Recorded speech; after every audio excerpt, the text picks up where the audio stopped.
Good morning. This is number 15 of our YouTube titles, and the idea of this one is about William Douglas and what happened in 1980 when the parties seemed to switch over. And what I mean by that is Reagan was a Republican and optimistic, positive, moving forward. That used to be the old Democrat point of view, but it shifted that year. And Jimmy Carter, who was the candidate, ran as America was in malaise. It needed to be fixed and so forth. He wasn't elected that way. He was elected as a positive force just 4 years before, but he shifted. Was it the post-Vietnam period? It might have been. Was it because the economy had been doing well in recovery from a great problem in 1974 that made the 2007 and 8 one look like popcorn compared to it? That was really bad. The market crashed to half. Companies went out of business. Banks went out of business. It was bad. So Carter decided to do all these things to fix it, and inflation took off, and Reagan just basically put his foot in the brake, but with a positive foot. He had faith in America as it was able to recover, and the Democrats at that time wanted to fix things and change things and do things. And that was a big shift because the great jurist, William Douglas, was the Ruth Ginsburg of that day, in the fact that he was the great Democrat then, she is the great Democrat now in the court. I mean, that's pretty obvious, I think, in both cases. So in any event, but Douglas's great comment is, the ultimate right is to be left alone, the libertarian point of view. And it's not an accident that Donald Trump then was a Democrat, because he believed in that. The Democrats shifted. Now, they believed in civil rights in the 1964 thing, but the 64 thing and Martin Luther King were all about Douglas. They weren't looking for a break in advantage identity politics. They were just looking to give people a break. And Martin Luther King was famous about that. He said, look, people don't have to like me, but I don't want them to be able to shoot me. Great comment. He just wanted black people to be able to get into college and not be prejudiced against, and be able to share the gifts of America and not be shut out of restaurants and other places they couldn't go. The idea was that was the Democrats then. And then it changed in 1980. Morning in America came with Reagan, and he decided the great opportunity was to be good about America. Now, Carter, when the economy had this bad period, he basically put his foot in the accelerator, spent all his money, crowded out investment, and inflation took off. Reagan, on the other hand, sat back and talked about how great America was and let it recover on its own. It did, and it went through some tough periods, but the 1980s was the beginning of the stock market coming back. The stock market from 1968, when I got out of business school, until 1980, had basically gone down. That's a long time. Well, under Reagan, the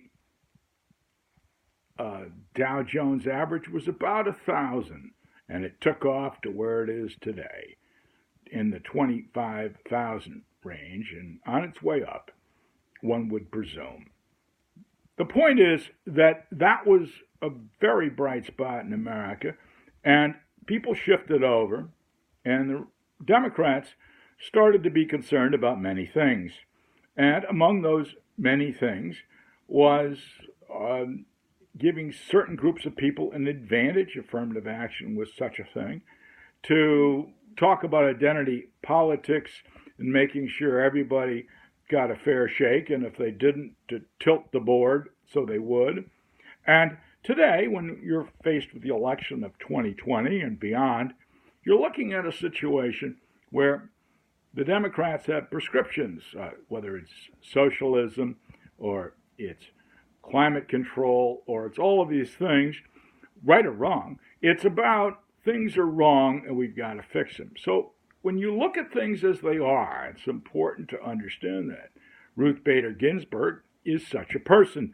She believes the courts should do certain things, not William Douglas, who thought the courts should stand back and just make sure that everybody was treated fairly, and civil rights at that point was equality, not preference, not trying to redress balance. Now, doesn't mean it's wrong, doesn't mean it's right, but you should know that.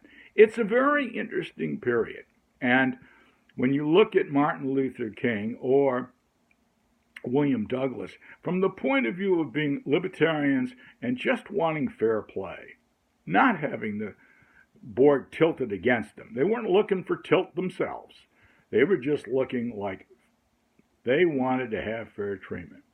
And it's interesting when you're looking at this, the differences on how to achieve the end. It isn't that anybody's trying to do anything bad. It's they have different ways to get to the end point they're doing.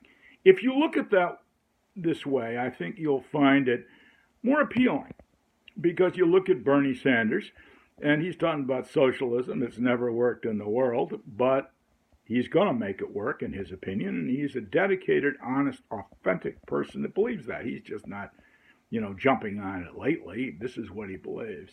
And then you've got Trump, who thinks that less is more and that we don't want to tilt the board, and we want to let the course of economics help us get to $15 an hour. The interesting point about this, I think, if you look at it, is Bernie Sanders introduced the concept of $15 an hour. Start with that. Who picked it up? Jeff Bezos, the genius at Amazon. He said, that's right. It's a good idea. So he just did it. And Target just did it. And Costco just did it. People that could recognize a good idea, but they thought they didn't need to have it legislated, they would do it. Others believe there needs to be legislation. And that's an important difference and something you should look at. And I think more importantly even is that when you look at all the sides, the best of the sides really do believe what they're saying. They are authentic. They're not trying to pull the wool over anybody's eyes, and that's a good thing.